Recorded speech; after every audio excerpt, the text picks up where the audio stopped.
노예 출신으로 총독의 자리까지 오른 벨릭스는 바울에게 의와 절제와 심판에 대한 설교를 듣고 나서 잠시 두려워했습니다. 그렇지만 시간이 지나자 권력을 이용해서 돈만 탐하다가 결국 네로 황제에게 소환당하고 불명예 퇴진을 하게 되었습니다. 그리고 후임으로 신임 총독 베스도가 부임했습니다. 그는 가이사라에 도착해서 3일 후에 제일 먼저 예루살렘을 방문했습니다. 자신의 관할 지역에서 가장 중요한 도시 예루살렘을 현지 시찰하기 위해서였습니다. 그러니까 부임해서 하루만 쉬고 가이사라에서 104km나 떨어진 예루살렘 현지 시찰에 나선 것이었습니다. 그때 베스도 총독은 예루살렘의 대제사장들과 사내들인 공회 의원들을 만났습니다. 그들은 신임 총독을 만나자마자 또다시 바울을 고소하고 그를 예루살렘으로 옮겨주십시오 이렇게 청원했습니다. 여러분, 그 이유가 무엇일까요? 바울을 죽이기 위해서였습니다. 사도행전 25장 3절 말씀을 보니까 이렇게 나와 있습니다. 베스도의 호의로 바울을 예루살렘으로 옮기기를 청하니 이는 길에 매복하였다가 그를 죽이고자 함이더라. 그러나 신임 총독 베스도는 그들의 요구를 정중하게 거절했습니다. 그리고 바울이 투옥된 가이사랴로 자신이 며칠 내로 복귀할 것인데 당신들이 바울을 고발하려면 나와 함께 가이사랴로 가서 그곳 법정에서 정식으로 절차를 밟으라 이렇게 말했습니다. 자, 벨릭스 총독이 있을 때도 가이사랴까지 와서 바울을 고발한 대제사장들과 장로들이었습니다. 그런데 2년이 흘러서 신임 총독 베스도가 부임했을 때도 똑같이 바울을 고발하는 모습을 우리가 보게 됩니다. 여러분, 그들은 유대 최고의 종교 지도자들입니다. 예루살렘에서 매일 드려지는 각종 제사를 집전했습니다.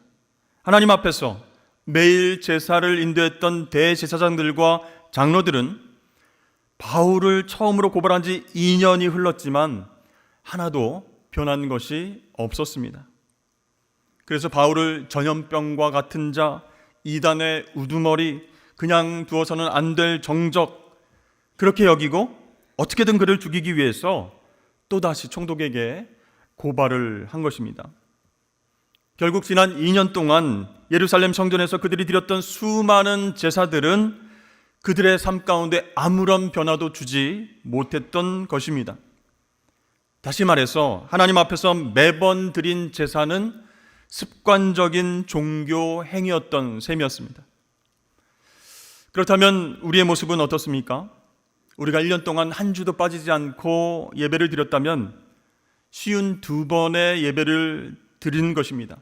2년이면 104번의 예배를 드리는 셈입니다. 그 결과 여러분의 삶에는 어떤 변화가 있으셨습니까? 혹시 2년 전에 미워하고 저주했던 사람 지금도 변함없이 그렇게 대하고 있습니까? 또 2년 전에 행했던 불법과 악한 일들 끊어버리지 못하고 지금도 거리낌 없이 계속 반복하고 있지는 않으십니까? 만약에 그렇다면 우리가 드리는 예배도 오늘 본문의 대제사장과 장로들과 마찬가지로 습관적인 종교 행위였다라고 볼 수 있는 것입니다. 여러분, 그런 형식적인 예배를 하나님께서 기뻐 받으시겠습니까? 2년, 10년, 20년 빠지지 않고 예배를 드린다고 할지라도 하나님은 그 예배를 기뻐 받으시지 않는다는 것이에요. 여러분, 하나님께 드리는 예배는 우리의 영과 진리로 드려야 할 줄로 믿습니다. 예배가 살아나야 내 삶이 변화되고요, 그 힘으로 세상에 흩어져서 복음의 능력으로 살아갈 수 있는 것입니다. 구약성경 레위기를 보면 번제에 대한 기록이 있습니다. 번제는 말 그대로 제물을 완전히 불태워서 하나님께 드리는 그런 제사 방식입니다. 이 번제를 통해서 우리는 예배의 본질에 대해서 생각해 볼 수 있습니다. 여러분, 예배는 무엇입니까? 철저한 자기 부인이에요. 또한 자신을 온전히 하나님께 맡겨 드리는 것이다 라고 말할 수 있어요. 여러분, 하나님께 드리는 제물은 흠이 없어야 합니다. 그런데 과연 지금 나는 흠이 없는 제물로서 하나님 앞에 예배드릴 수 있을까요? 한 주간 동안 죄로 인해서, 연약함으로 인해서 흔들리고 넘어졌는데 흠이 없다 말할 수 있을까요?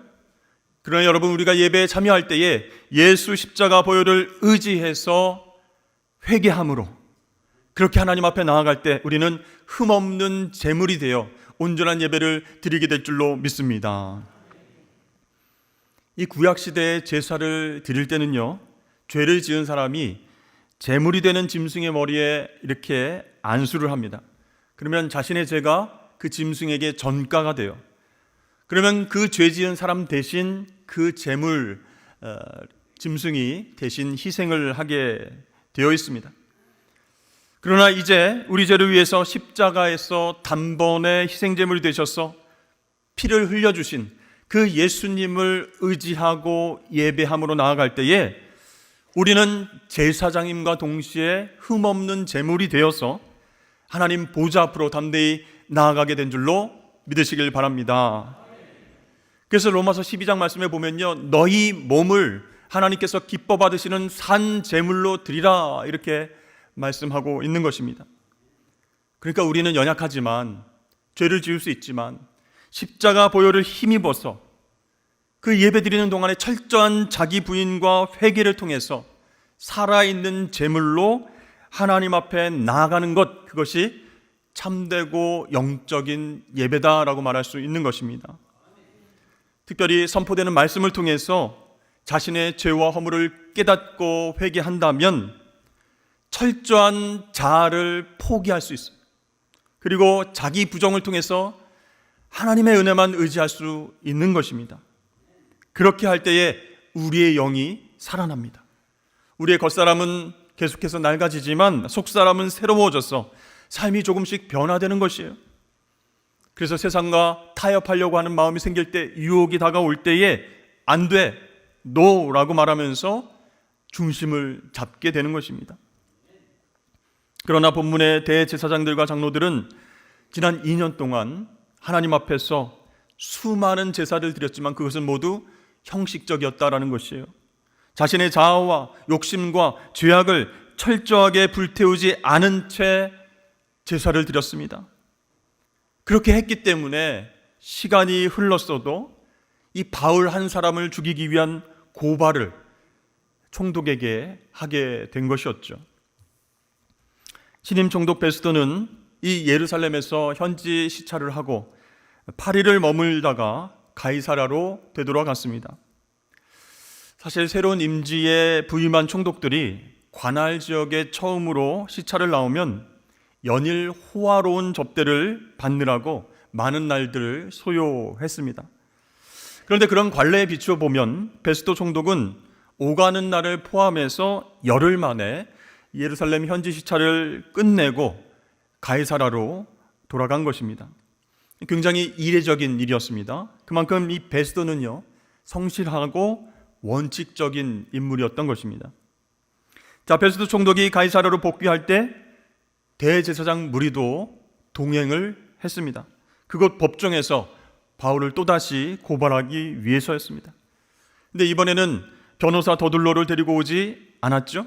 2년 전에 돈을 써서 그를 고용했지만 이 고발에 대한 어떤 증거도 되지 못하고 실패했기 때문이었습니다. 이제 총독의 호출을 받은 바울이 법정에 다시 나왔습니다. 진술 기회가 주어진 바울이 이렇게 말합니다. 바울이 변명하여 이르되 유대인의 율법이나 성전이나 가이사에게나 내가 도무지 죄를 범하지 아니하였노라. 그러니까 바울은요, 자신에 대한 무죄를 반복해서 강조했다는 것이에요. 여기에 가이사로 번역된 카이사르는 여러분 잘 아시겠지만 로마 황제를 가리키는 그런 말입니다. 원래 영어식 발음으로 시저라고 부르는 율리우스 카이사르 장군의 이름이에요. 그런데 그의 양아들 가이우스 율리우스 카이사르 옥타비아누스가, 이름이 굉장히 길죠? 주전 27년에 로마 황제가 되었습니다.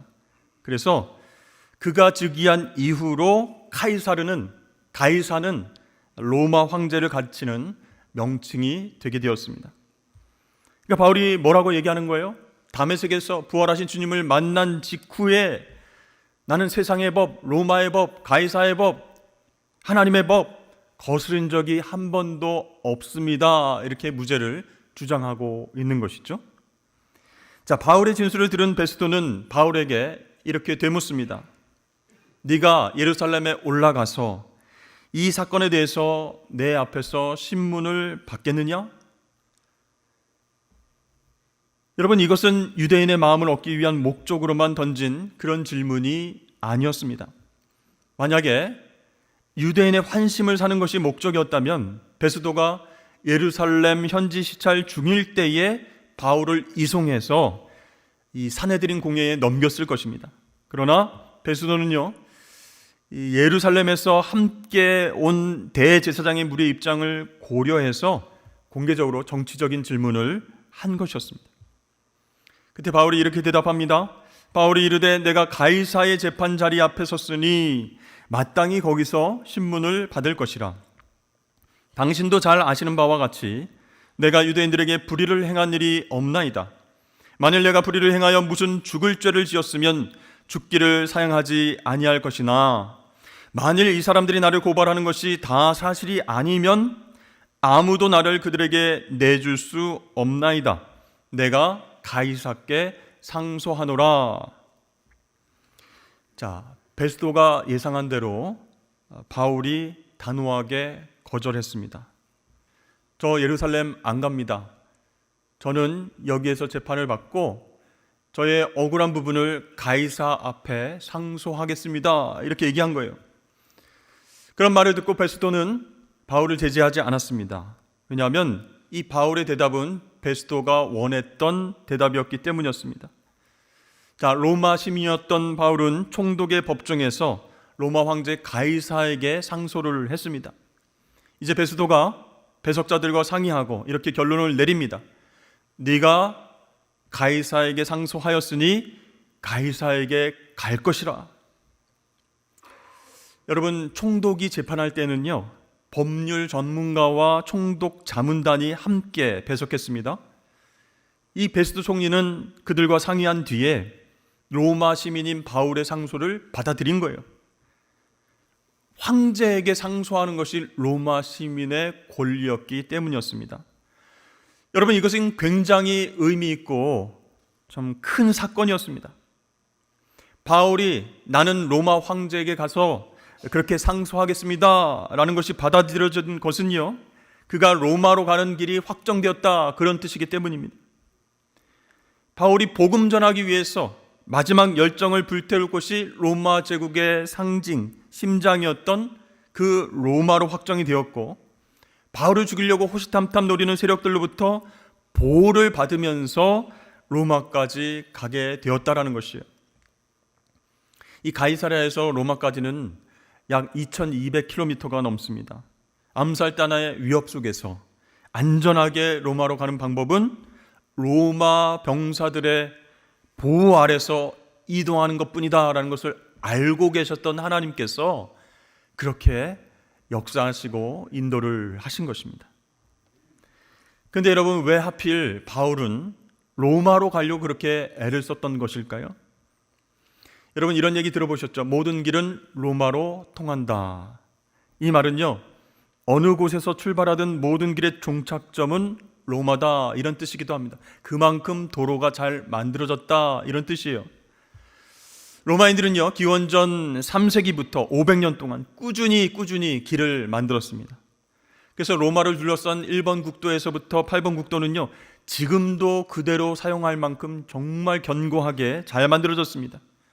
그러니까 수도 로마에서 12갈래로 나뉘어져서 출발하는 그 길은 북해에서부터 뜨거운 아프리카 사하라까지, 또 대서양에서 또 유프라데스 강까지 뻗어나가는 동안 375개의 간선도로로 확장이 됩니다. 이 거대한 도로망은요, 지금 유럽 연합보다도 넓었던 당시 로마 제국의 영역을 통제하는 그런 핏줄과 같은 역할을 했다는 것이요. 또한 로마 황제의 편지는요, 작성되자마자 마치 날개가 달린 것처럼 신속하고 안전하게 목적지에 배달되었다라고 하는 기록이 있을 정도였습니다. 자, 이렇게 로마는요, 길을 통해서, 도로를 통해서 제국을 지배했다라는 것이죠. 그런데 여러분, 이 로마의 도로를 따라서 이동한 것은 단지 물자나 군대만이 아니었습니다. 그 도로를 통해서 사상과 예술과 철학과 종교도 함께 전달이 되었는데, 특별히 바울이 전한 이 복음이 로마의 길을 통해서 빠르게 지중해 세계로 전파될 수 있었다는 것이에요. 바울은 이것을 잘 알고 있었기 때문에 로마로 가기를 원했던 것입니다. 내가 빨리 로마로 가서 복음을 전해야 되겠다. 그래야 그 확장된 도로들을 통해서 지중해 세계에 하나님의 복음이 땅끝까지 전파될 것 아닌가, 그렇게 기대하면서 기다렸던 것이죠. 자, 하나님의 보호하심과 인도하심에 따라서 예루살렘에서부터 시작된 그 기쁜 소식, 복음이 이 로마에도 폭탄처럼 떨어져서 그 영향력이 세계로 퍼져나가길 기도하며 기다렸습니다. 그런데 한 가지, 하나님의 때가 와야 한다는 것이에요. 그동안 어떤 일들이 있었습니까? 총독이 2번이나 바뀌었습니다. 대제사장과 유대 지도자들이 계속 고발하는 상황입니다. 그래서 2년이라는 세월이 흘렀습니다. 그래도 기다려야 했다는 것이에요. 바울은요, 그 기다림의 시간을 아깝다, 허비했다 생각하지 않았습니다. 그 공간을 믿음으로 메꾸었다는 것이에요. 복음이 이제 로마와 세상을 향해서 퍼져나갈 것이다. 조금 더 기다리면 하나님의 때에 하나님이 역사하실 것이다. 이렇게 꿈꾸면서 인내를 했던 것입니다. 그렇습니다. 믿음은 곧 기다림입니다. 내가 내 생각과 내 능력으로 문제를 해결하려고 하는 것은 나에 대한 믿음이 있기 때문이죠. 그런데요, 그것으로는 고작 나의 일을 해낼 수 있을 뿐입니다. 그러나 하나님의 일을 감당하려면 나에 대한 믿음이 아니라 하나님에 대한 믿음이 필요한 것입니다. 그 믿음으로 하나님의 때를 기다려야 한다는 것이에요. 자, 하나님은 율법을 친히 기록한 돌판을 주시기 위해서 모세를 시내산으로 부르셨습니다. 모세는 주저하지 않고 산을 올랐습니다. 그 순간 여호와의 영광이 산 위에 머물고 짙은 구름이 엿새 동안 산을 가리웠습니다. 이 구름 속에 갇힌 모세는요, 아무것도 볼 수 없고 아무것도 할 수 없었습니다. 그저 잠잠히 조용히 기다릴 뿐입니다. 여러분, 좀 이상하지 않습니까? 왜 하나님은 모세를 부르신 뒤에 아무런 말씀도 없이 엿새 동안 홀로 산에 그냥 두셨을까요? 그 이유는요, 단 하나입니다. 하나님의 때, 하나님의 시간이 필요했다라는 것이에요. 모세는요, 하나님과의 거룩한 만남을 위해서 그 산 정상에서 기다렸습니다. 보이지 않는 곳에서, 아무 소리도 들리지 않는 그곳에서 인내해야만 했습니다. 근데 여러분, 앞이 보이지 않는 상황은요, 참 우리에게 두려움을 가져다 줍니다. 여러분이 아침 일찍 운전을 하면서 출근하려고 할 때 뿌연 안개가 가득 차 있으면 어떻게 됩니까? 네, 속도를 줄입니다. 깜빡이를 켜고 조심조심 운행을 하게 됩니다. 이렇게 앞이 보이지 않는 상황은요, 사고 나지 않을까? 뭐가 튀어나오지 않을까? 어떤 일이 발생하지 않을까? 누구에게나 두려움을 준다는 것이요. 특별히 모세는 산 위에 있었습니다. 시간의 흐름조차 가늠할 수 없는 그곳, 그 힘든 장소에서 6일을 지냈다라고 하는 것은요, 결코 쉬운 일이 아니었습니다. 그 기간 동안 어쩌면 모세의 마음 깊은 곳에서는 의심의 물결이 막 출렁거렸을 수도 있었을 것 같아요. 내가 하나님의 음성을 잘못 들은 것은 아닐까? 여기가 아닌 다른 곳에서 주님께서 부르신 것은 아닐까? 그러나 모세는 흔들리는 마음을 다스리고 잠잠히 인내하면서 기다렸습니다. 하나님을 신뢰함으로 그렇게 기다렸다는 뜻이에요. 그리고 7째 날 마침내 하나님의 음성을 듣게 되었습니다. 우리의 인생도 자주 안개와 구름에 가리워질 때가 많이 있습니다. 보이지 않고요, 들리지 않습니다. 또 아무리 하나님 앞에 기도해도 하나님이 침묵하시는 듯한 그런 순간들이 찾아올 때가 있습니다. 그럴 때 우리 마음 가운데 믿음이 흔들리게 됩니다. 과연 하나님 날 사랑하시는 것이 맞으실까? 왜 이런 답답한 상황을 허락하실까? 언제쯤 나를 인도하실까?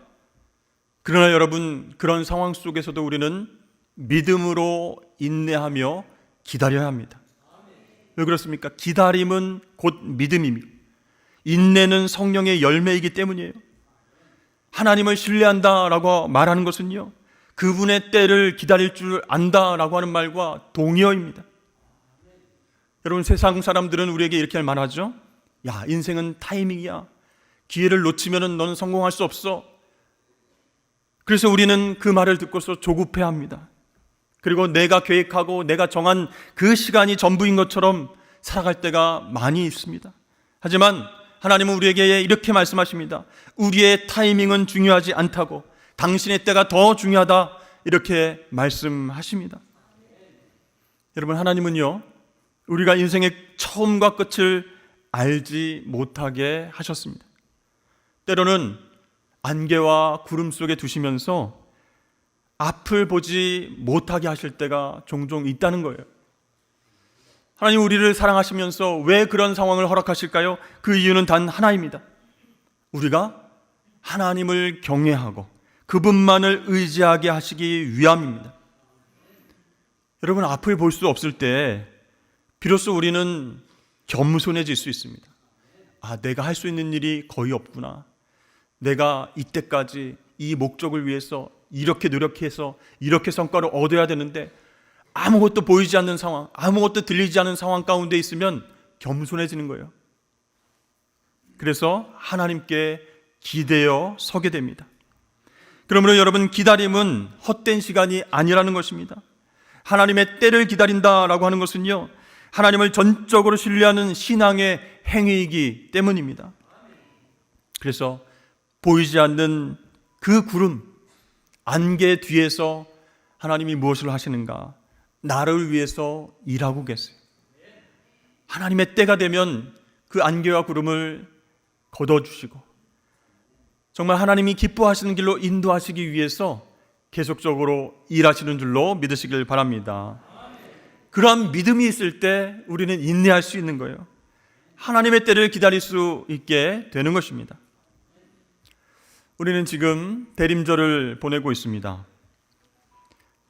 예수님이 이 땅 가운데 메시아로 올 것을 기다리는 수많은 사람들이 있었지만 동방박사와 목자들만이 메시아를 만날 수 있었습니다. 왜 그랬을까요? 믿음으로 그들은 기도하면서 인내했기 때문입니다. 과연 하나님이 보내신 메시아를 통해서 이 땅이 회복될 수 있을 것인가 의심하지 않았습니다. 하나님의 주권을 믿고 기다렸기 때문에 그들은 아기 예수의 탄생을 목격하고 하나님을 찬양하고 그 앞에 경배를 드릴 수 있었습니다. 여러분, 오늘 바울이 로마의 복음화, 또 세계의 복음화를 꿈꾸면서 로마로 가는 날 언제인지는 모르지만 믿음을 가지고 인내하며 기다렸듯이, 또 모세가 시내산 위에서 하나님 만나기 위해서 뿌연 안개 속에서 구름 속에서 하나님의 음성을 기다렸듯이 저와 여러분들도 하나님의 때를 믿음으로 기다리실 수 있기를 축복합니다. 믿음은 곧 기다림입니다. 믿음이 없이는 하나님을 기쁘시게 할 수 없습니다. 여러분, 하나님은요, 저와 여러분들을 통해서 선한 일을 계획하고 계십니다. 단지 그것이 무엇인지 알지 못해서 초조하고 불안해질 때가 있다는 것이에요. 그러나 하나님을 믿고 있다면, 그분이 나를 통해서 선한 일을 하실 계획을 세우고 계신다라는 것을 확신한다면 우리는 인내할 수 있습니다. 기다릴 수 있는 것이에요.